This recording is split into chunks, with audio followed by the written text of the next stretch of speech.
Nelly helped pull Kelly Rowland out of Beyoncé's shadow when the two linked up and made a classic record. We all know Kelly Rowland from Destiny's Child. We're Destiny's Child. She was always a fan favorite, but she was like second to Beyoncé, who was always front and center. Beyoncé was the undisputed star of Destiny's Child, and anyone who wasn't Beyoncé kinda had to find a way to stick out.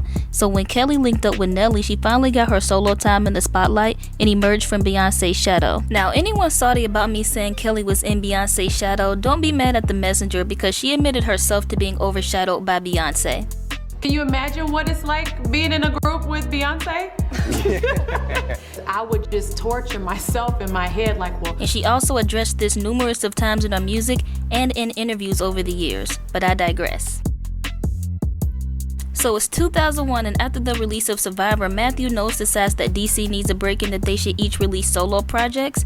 And this temporary hiatus of the group was much needed because each of them got a chance to showcase their individual talent, plus it gave Kelly and Michelle their time to shine. And each of them went into different directions. You had Michelle going back to her gospel roots, then you had Kelly doing more alternative R&B, and of course you had Beyoncé with more traditional R&B and hip-hop. So Michelle comes out first with the gospel album, and she kills it in the gospel world with her album being the best-selling gospel album of 2002, and she would go on to release another gospel album within a couple years, so Michelle was doing her thing. Now Kelly was up next to release her album, and in the midst of working on her solo project, she gets a call from the hottest rapper at the time for a collaboration on a track that sampled Patti LaBelle's 1980s hit.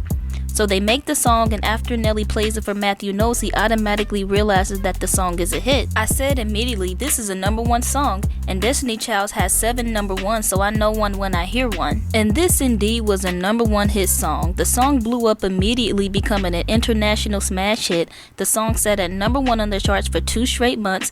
The song was literally everywhere in 2002.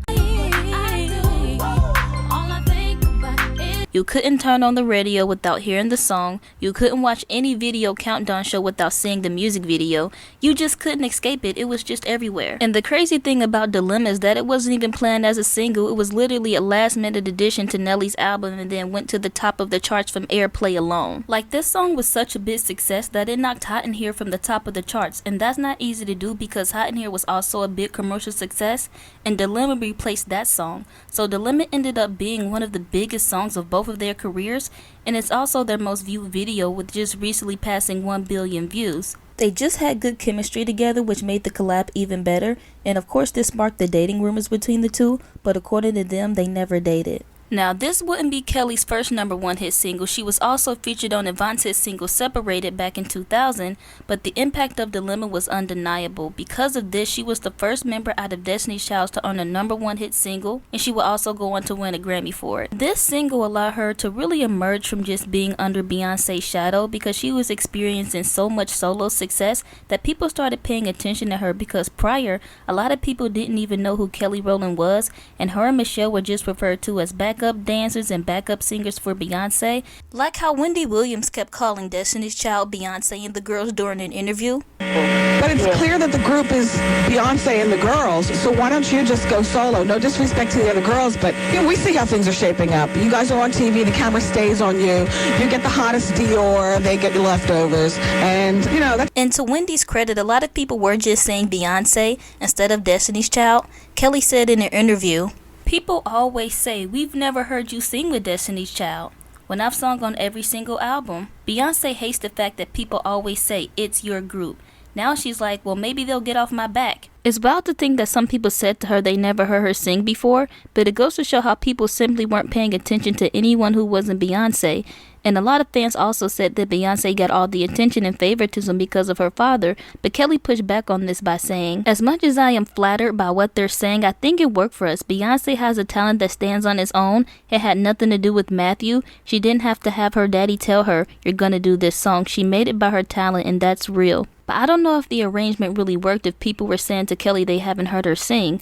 But Matthew Knowles also denounced this notion.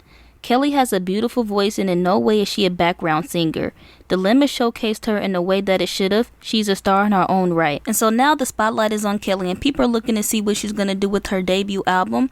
But because Dilemma blew up so fast, she ended up rushing her album to capitalize off the success of her #1 single. A few months after Dilemma, Kelly Rowland releases her debut album, Simply Deep, which is a mix of alternative R&B and rock as Kelly describes. The great thing is that I've always loved R&B, rock, and Sade, who I think is a category all of her own. This album reflects my personality, what kind of music I would listen to, what I was going through when I recorded the record in my childhood. Now her follow-up to Dilemma was a cautionary tale called Stole, which rose on the charts and helped the album sell 2 million copies worldwide.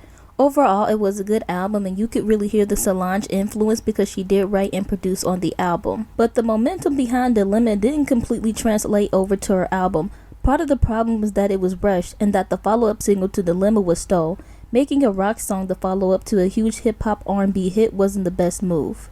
But all around, the hiatus of DC was a great time for Kelly. She had a #1 hit single, a Grammy win, released a solo album, and had a big acting debut in Freddie vs. Jason.